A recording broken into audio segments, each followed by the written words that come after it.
Makanya kenapa saya dari dulu pakai mata hati itu nggak sembarangan.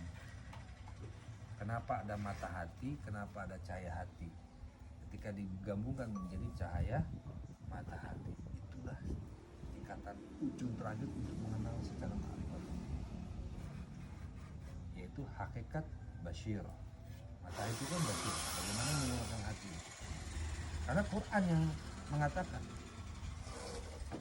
semua ibadah itu harus secara ikhlas.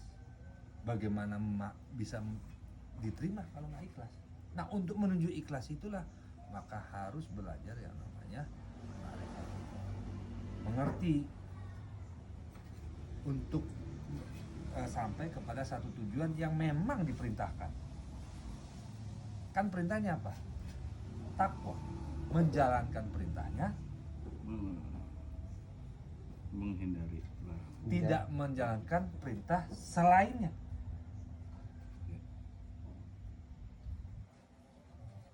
Menjalankan perintahnya dan Tidak menjalankan. meniadakan perintah selainnya.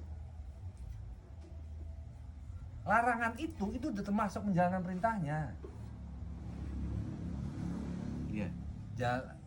Bertakwa yang pada umumnya apa? Menjalankan perintahnya dan menjauhi larangannya. Umumnya kan begitu. Iya. Bahwa larangannya itu kan udah termasuk perintahnya. Betul. Udah satu kesatuan, kenapa dipisahin? Iya. Tahu nggak? Iya. Kenapa dipisahin lu? Terus jangan dipisahin kan, biar nanti bergelut. Iya, tepat.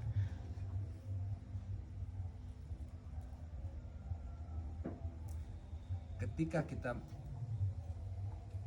bertakwa menjalankan perintahnya dan gitu, tidak menjalankan selain perintahnya,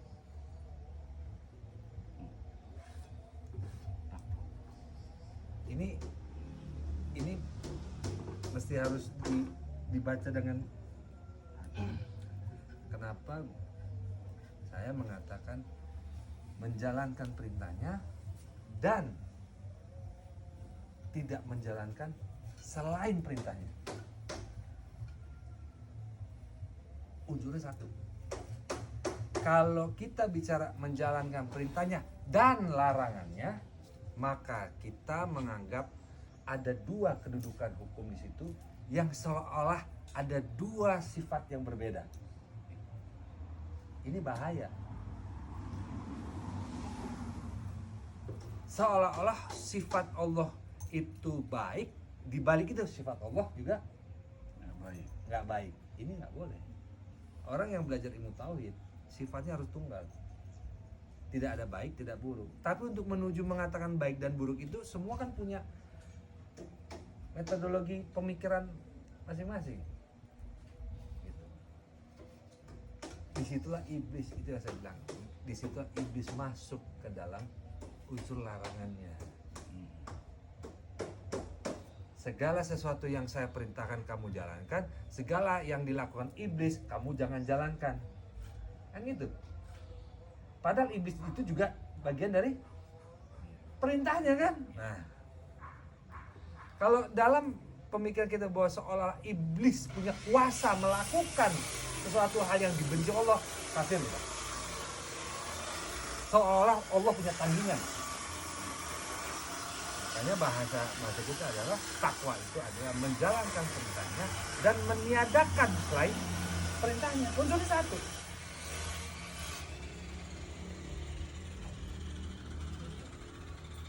Nah, itu untuk masuk ke tingkatan kema'rifat. Sampai pada satu titik posisi, maka fanalah kita. Kita menjadi tidak ada, hilang. Yang sebenarnya di awal syariat pun kita sudah hilang sebenarnya. Jadi bukan orang bersyariat tiba-tiba menjadi bang hilang, kagak. Menyatu dari dua unsur menjadi satu. Ya kan? Gusti manunggaling. Kalau Gusti manunggaling. Istilahnya ada dua menjadi satu, itu syirik kita udah langsung. Kafir kita. Menganggap Allah masuk ke dalam kita atau kita masuk menjadi bagian dari Allah. Bukan begitu. Sesat namanya. Paham gak? Lu tahu bahwa itu mobil setelah dikasih tahu. Padahal sebenarnya itu udah mobil kan, karena lu baru dikasih tahu aja itu namanya mobil, gitu loh. Bukan ketika dikasih tahu langsung dung berwujud jadi mobil, kan enggak. Paham nggak? Bahwa orang ketika dia melatih dirinya secara syariat, gitu kan, secara tarekat, gitu, sampai akhir dia mencapai, oh ternyata saya ini fana, saya nggak ada. Bukan akhir ujungnya dia menjadi hilang, nggak ada. Memang udah nggak ada dari awalnya.